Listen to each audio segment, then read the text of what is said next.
time that I saw you, I'd never seen anything so perfect. I remember thinking that I had to have you or I'd die. Your throat was getting an instrument. Then you whispered that you loved me. And I felt so easy.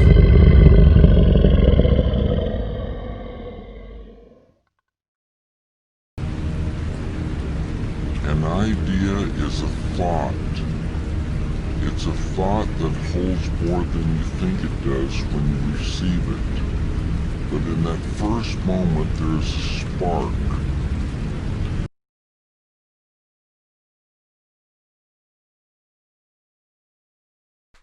It's the way I prefer to work.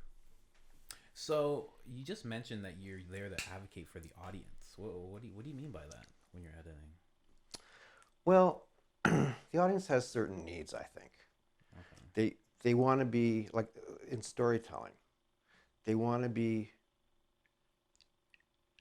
captivated by what they're seeing on the screen. They want to be amused. They want to be mystified. Mm-hmm. They want to care about the characters. They want to laugh. They want to cry, all that stuff. And so you're trying to make that happen as an editor for the audience. You're standing in for the audience, really. The director isn't necessarily on the same page with that. Directors, some directors, they don't like the audience. They feel kind of, in a way, contemptuous towards the audience. I mean, you can just think about somebody like Lars von Trier, for example. I don't know how you feel about his films. I'm not a huge fan of his films, but we know that he is kind of hostile to audiences. Really? So so there has to be someone in the room who's sticking up for the audience, I think. And that, I think, falls to the editor. In the end, I mean, the film gets seen by a lot of people before it gets out there. Of course. And those are also eyes on, right? Those are eyes. But I think that's what the editor is really the eyes of the audience, to a certain extent, to a large extent. And the director, it's not necessarily their role. So I find you are sticking up for, well, you know, this is going to get kind of confusing if you do this or that. And confusion, out of all those emotions that I mentioned before, confusion is probably not the one you want to, like, you don't want to have a lot of confusion. Yeah. You can maybe have brief, like, it's great if you're mystified, if you're wondering what's going to happen next, if you're leaning forward, like, what's going on here? Yeah. But that's not quite the same as being confused.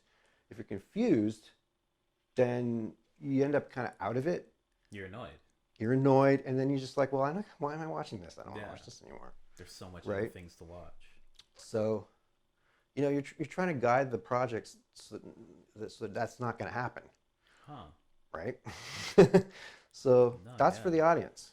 You're doing that for the audience. Desire for an idea is like bait. You bait your hook and then you wait. The desire is the bait that pulls those fish in, those ideas. Yeah, because you're kind of like remixing things, I guess, as an editor. Yeah. Constantly. Yeah, remix is a pretty good word. Yeah. You know, like sometimes you hear that you know, people say, well, you know, everything's already been thought of or figured out or whatever. Yeah. But it's not really true, because everything just becomes material for some future thing, some future new thing. Yeah. When you're editing, particularly, someone else shot it, right? So you're actually confronted in a way with something that's very concrete, the shots that have been provided to you. Yeah. And so you can't just imagine an image of you know, a woman falling down the stairs, let's say. Mm-hmm. The picture has to actually be there. And so I'm not sure where I'm going with that one, but No, yeah, I get that, definitely. I never realized, like, what you're saying is so true. Like, I realized that when somebody was talking about The Matrix, I think it was like Max Landis, this director, writer, and he was saying he's like editing is like so hard to do. He's like if you think about it, there's a better edit of The Matrix out there. He's like, that's just the one that they used. Yeah. He's like, yeah, that's right. that's nuts. You can drive yourself crazy doing what we call frame fucking, like, which is essentially combining it in every possible way and like trying, you know, taking out frames and you know, going crazy with it. Or you can just sort of like throw the thing down and it's the very first cut.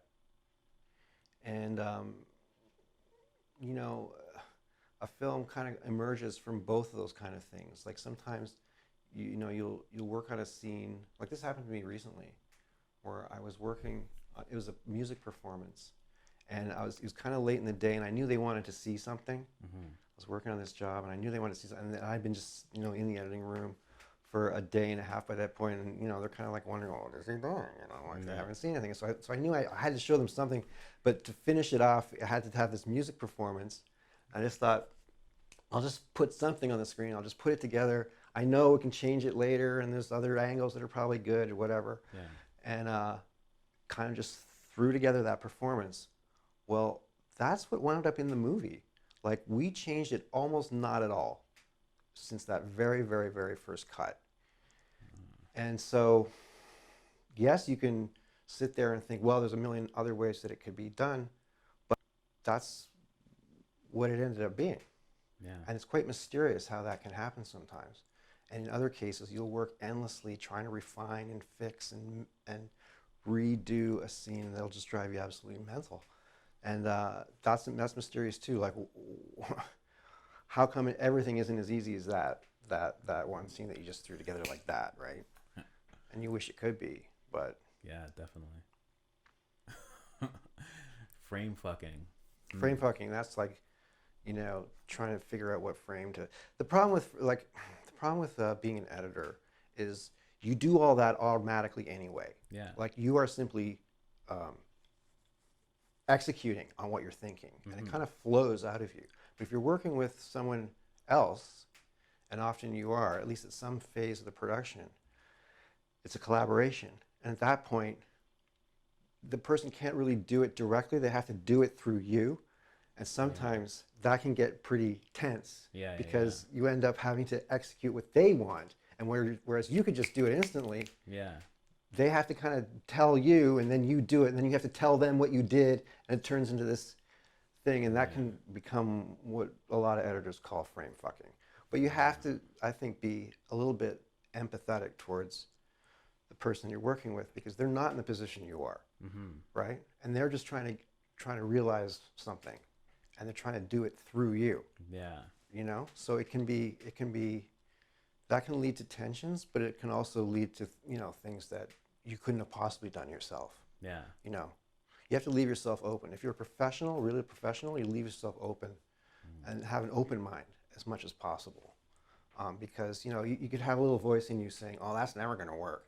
But if you actually try it, turns out, oh my God, It worked. it worked. I don't know where that came from. And sometimes it takes someone nudging you and Yeah. pushing you in a certain direction. I guess someone who's not an editor, Yeah, and like they don't understand it like you do, so they just see it so differently. yeah, that's right. You see obstacles sometimes because of what you know. Yeah. And those obstacles might not be so real. That's true. Huh. I never thought of that's very true. Very true. Because sometimes when you confront them, they're not so real. Yeah. And I guess that's the magic of collaboration. You know, I think as an editor, sometimes you sort of dread having other people in the room, or you don't want them in the room Yeah. a lot of the time. Yeah. I never want anyone. And they do have to come in the room sometimes. And that can be a really positive and a productive relationship. Sometimes it goes the other way. I worked on projects where they literally kicked the director out of the room.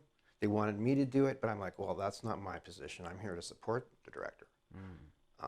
You know, I mean, ultimately you're there to really advocate for the audience, but you're also trying to do what the director wants to do. So they were trying to get me to kick this guy out. And I was like, I can't do that. You're going to have to do it. Yeah. So I've been in that situation where they literally locked the person out. Huh. But the better relationship is the sort of more you get along with the person.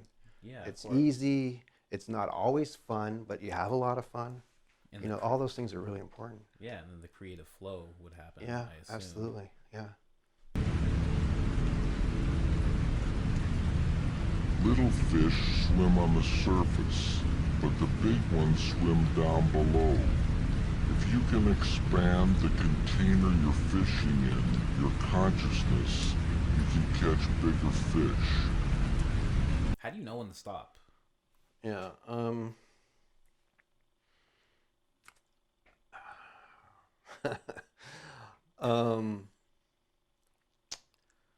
Yeah. See, I don't have that problem. No. I've worked with a lot of people who have that problem. They Really? don't know when the fuck to stop. You know what I mean? And they will run the thing down until they run out of time. I think, in most environments I've been in, you know when to stop when you run out of time. Yeah, that makes sense. It's sort of like the thing I was mentioning before,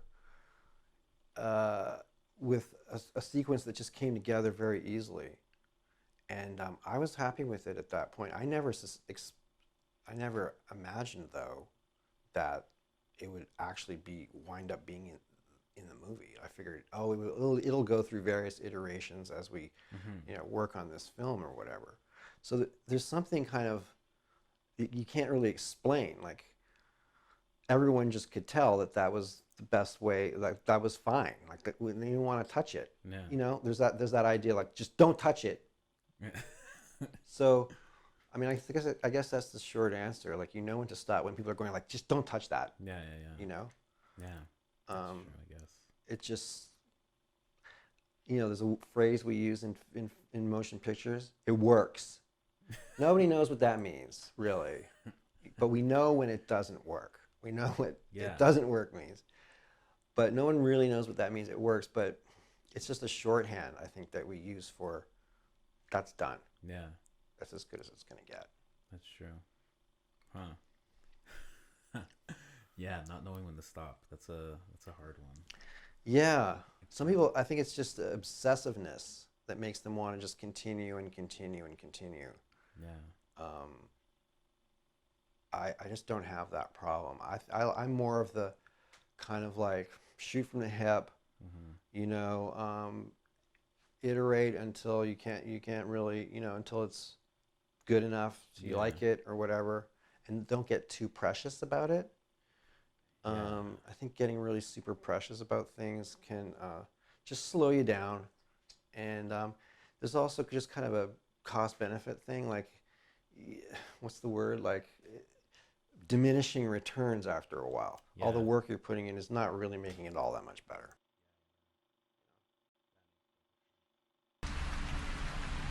Anger and depression and sorrow are beautiful things in a story, but they're like poison to the filmmaker or artist. You must have clarity to create. What is creativity to you? Creativity. I guess it's sort of making something out of nothing. So it wasn't there before, and then you brought it into the world. I think that's probably the shortest answer. Yeah, and it can be combinatory, like in the job that I do. It's often you're combining elements. So I think creativity comes from putting things together in a way that they weren't put together before.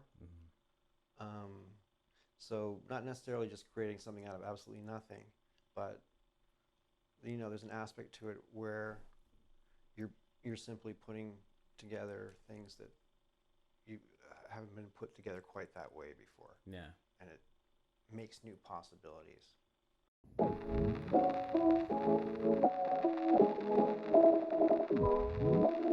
It was the first time that I saw you. I had never seen anything so perfect. I remember thinking that I had to have you or I'd die. At first voicing it in an Easter, and you whispered that you loved me. And I